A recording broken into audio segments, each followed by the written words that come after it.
Boo! Did I scare you? No, I didn't. Hello, guys. It's October 1st, and we all know what that means.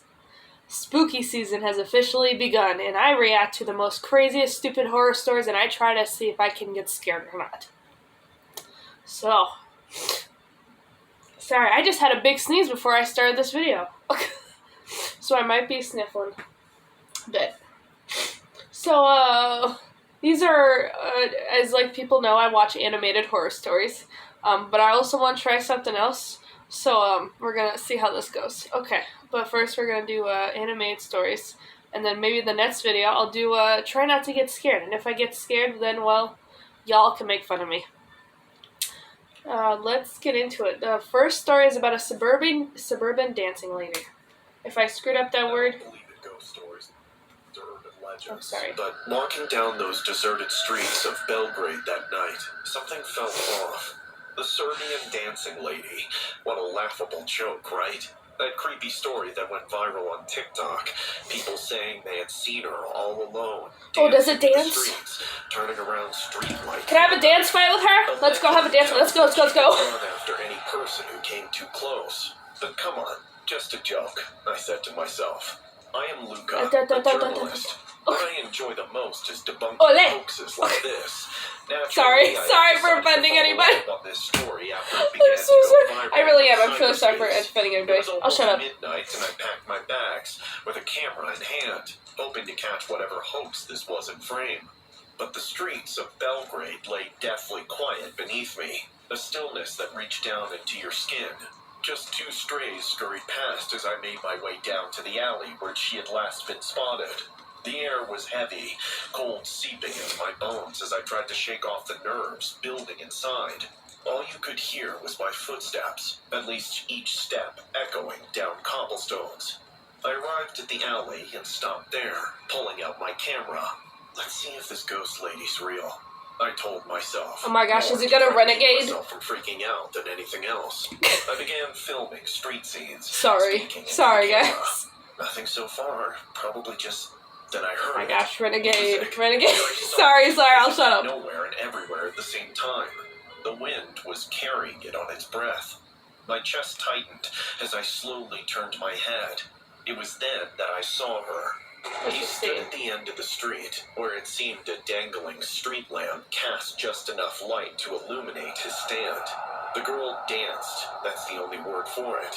No, she swayed in a long, sweeping gown. Her movements were slow and eerily mesmerizing, as though lost in another world. My breath caught in my throat. No, this cannot be real. It wasn't possible, but it was. She spun. I swear, if I'm gonna get a jump scare, this video's ending. Something was wrong in the movement. But I'm trying to be positive though, so I can get through it. My hands were shaking as I raised the camera and zoomed in on her. The lens fought to find its focus, but it was enough. She was a woman, and she was dancing. Then she stopped, quite suddenly. She looked up at me as she had just realized I was staring at her. My heart was pounding, and everything in my body screamed to run away, but my feet were glued onto the floor. She sat there in the shadows and stared at me. Well, yeah, she was hiding her face behind her.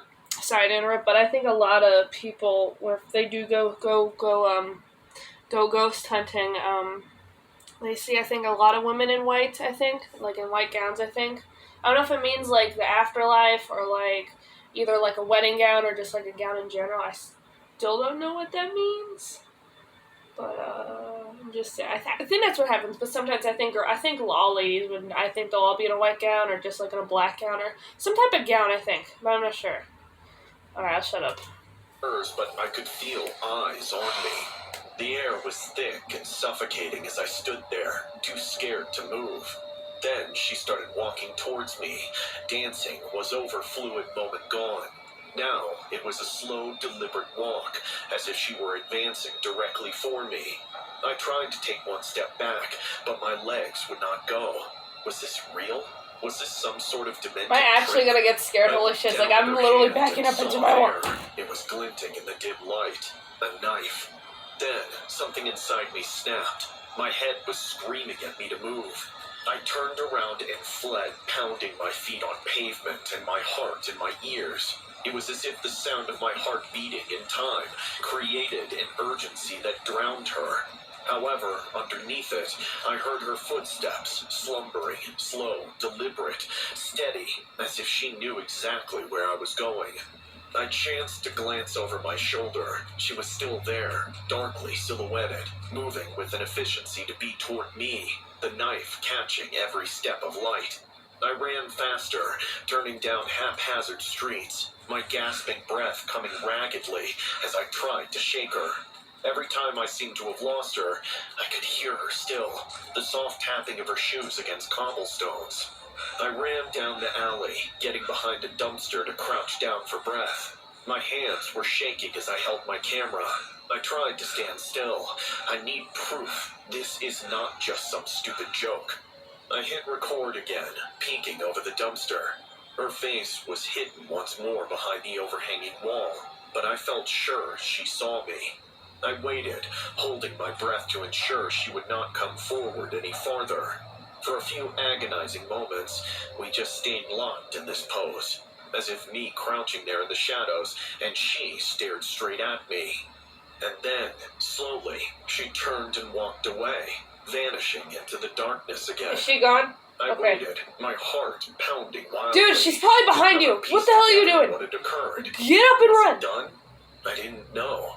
It took all that was left of me to stand up, my legs shaking as I stumbled from the alley. The streets were empty again, and the morbid music was gone. Had I dreamed it? No, I couldn't do that. I had it on film. Back in my apartment, I replayed the tape. There she was, dancing, then walking straight for me. But something made my stomach drop. In the video, as she danced under the streetlight, she wasn't looking at me. She was looking behind me? A chill slid down my spine, and before I could do anything about it, my phone buzzed. On my screen was a text from an unknown caller. You should have left her alone. A chill went through my neck. I was no longer alone. Not anymore.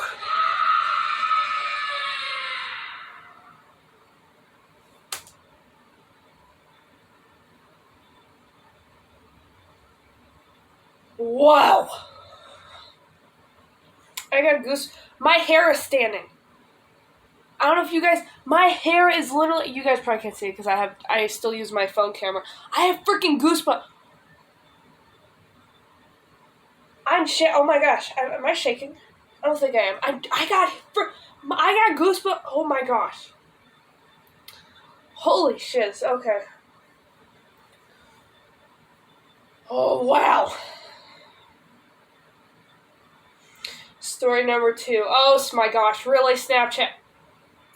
Oh my gosh, I know where this goes. A person adds an unknown friend from Snapchat, something bad happens, blah, blah, blah, blah, blah. It's a stupid story. They get into the car or whatever, or a person, or they meet them at the door or a house, or they find them at their house, and it's like some type of random stalker or kill. Okay.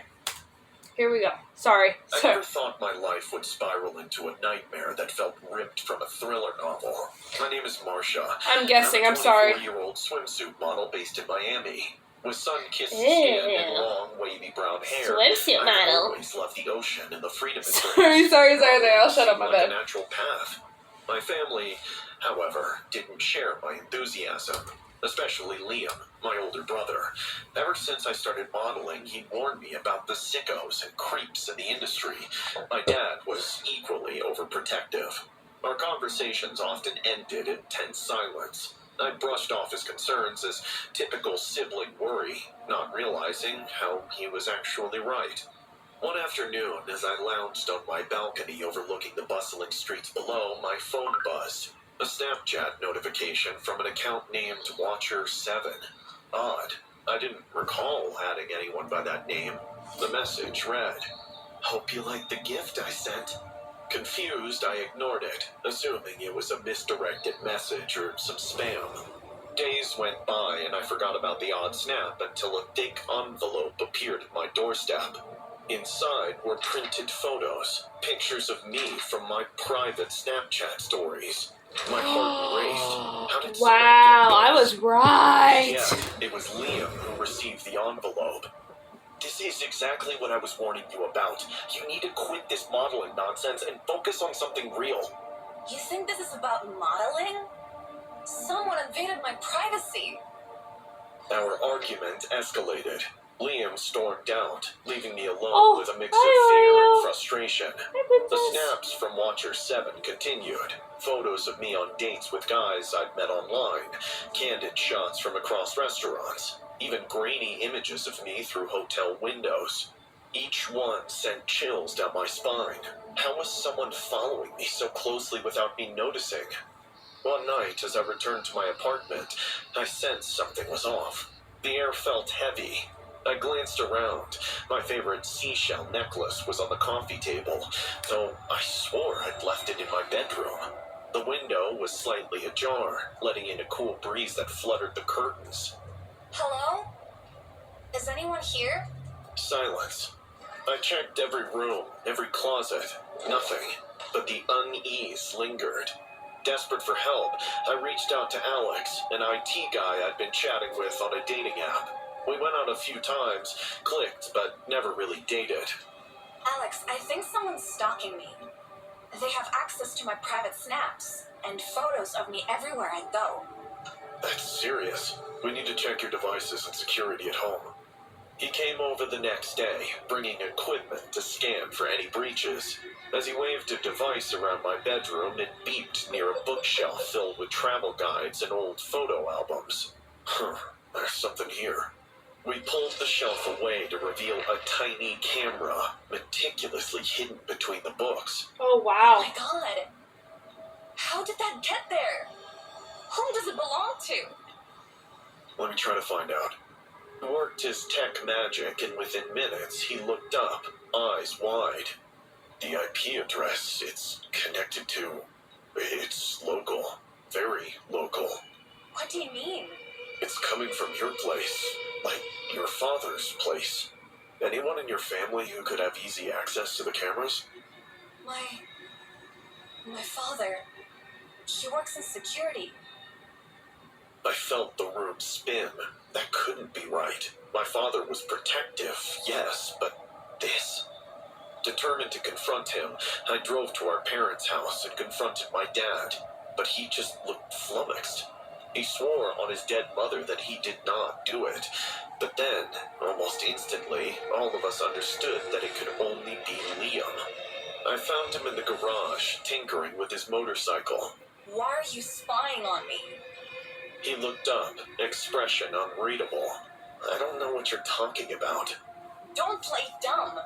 I found the camera, the photos. It's all coming from you. His facade cracked. Well, you weren't listening. I had to make you see the dangers. This was for your own good. You've been stalking me. Our father, a quiet man with graying hair and tired eyes, stepped in after me. Liam's face twisted with anger. She's throwing her life away. Someone had to protect her. Father's gaze hardened. Without warning, our father slapped Liam across the face. In about 10 minutes, I will call 911. You have that much time to gather whatever it is that you need and get out from my home. That is all you deserve from me. Liam glared at both of us, eyes wild. You'll regret this. He shoved past me, storming out of the garage. I stood there, tears streaming down my face. How did I not see this coming? My father simply hugged me, a comfortable, warm hug. It has been over 4 years now since we saw Liam. I am a successful model.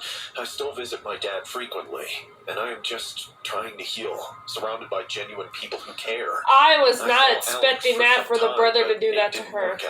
We're still good friends, but Liam remained a shadow in my past, a reminder of how quickly brotherly love can turn into something dark and dangerous. Wow.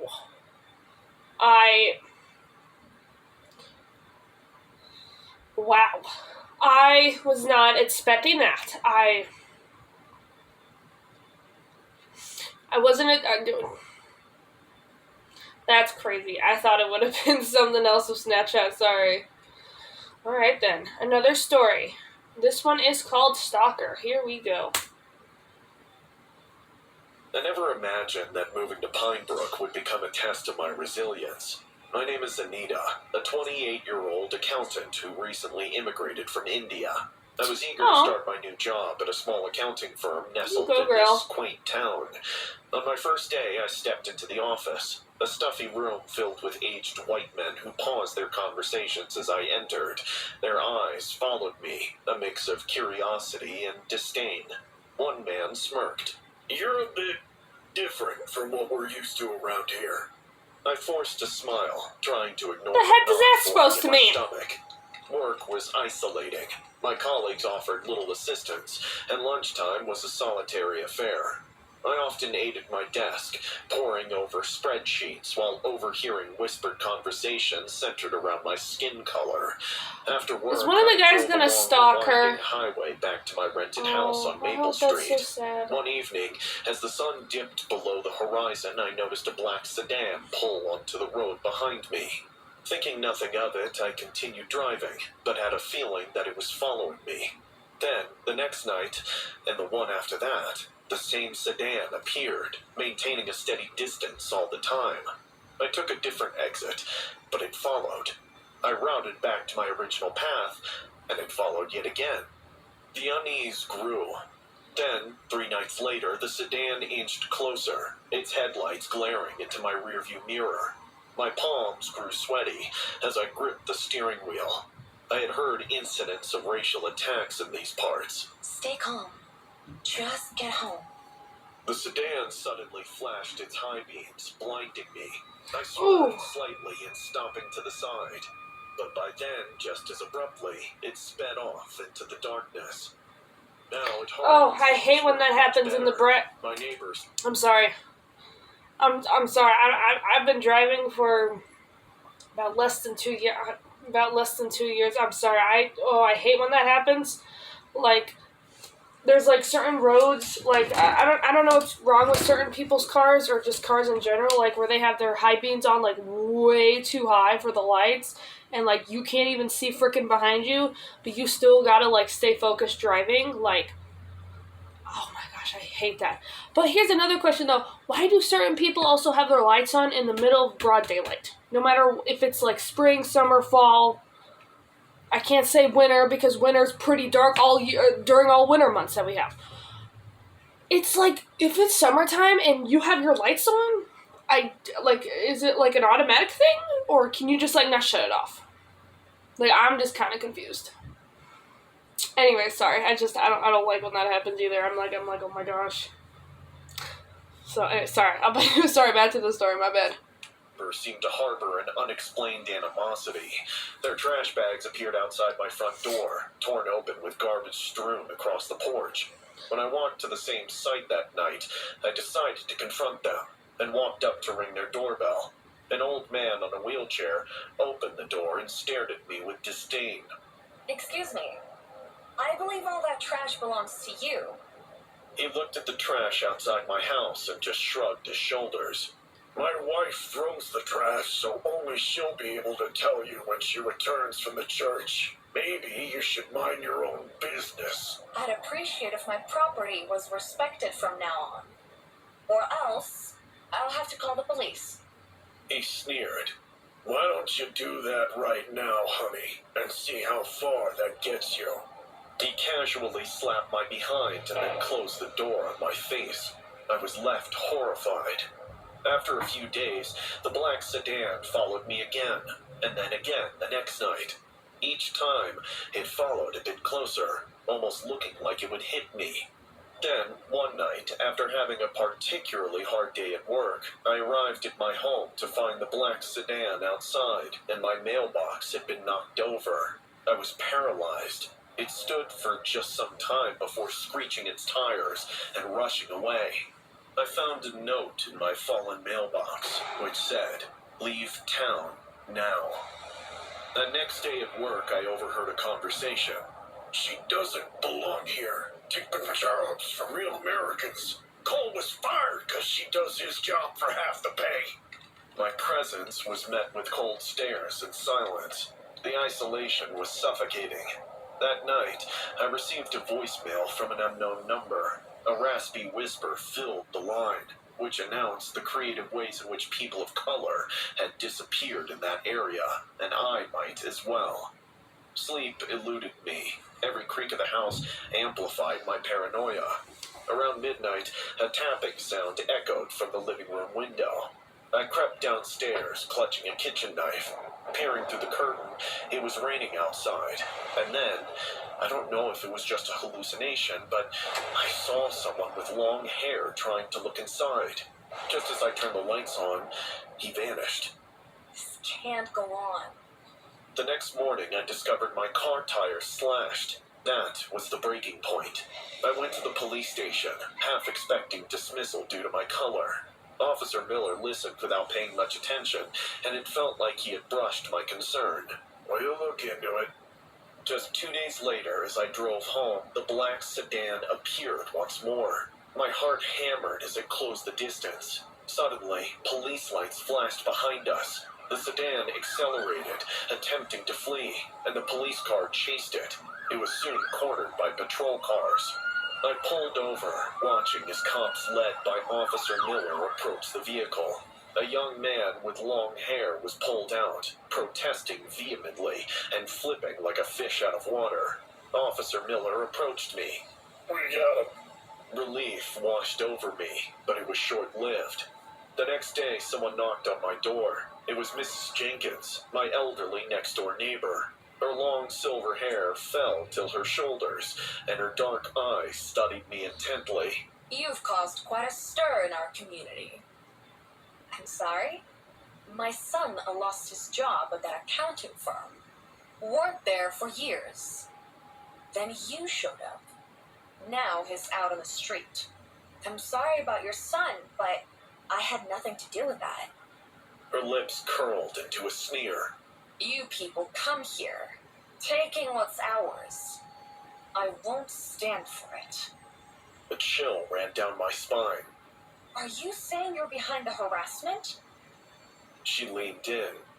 I did what was necessary to protect my family.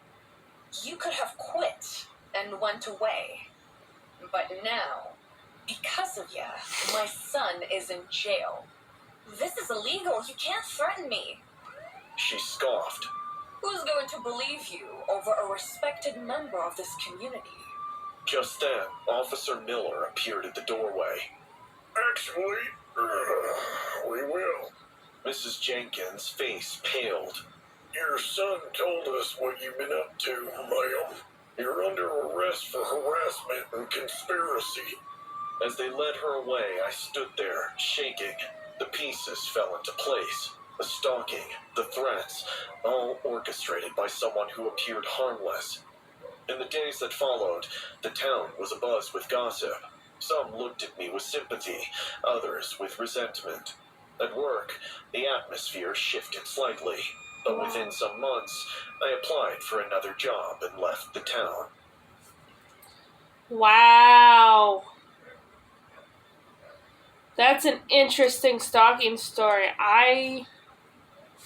Interesting.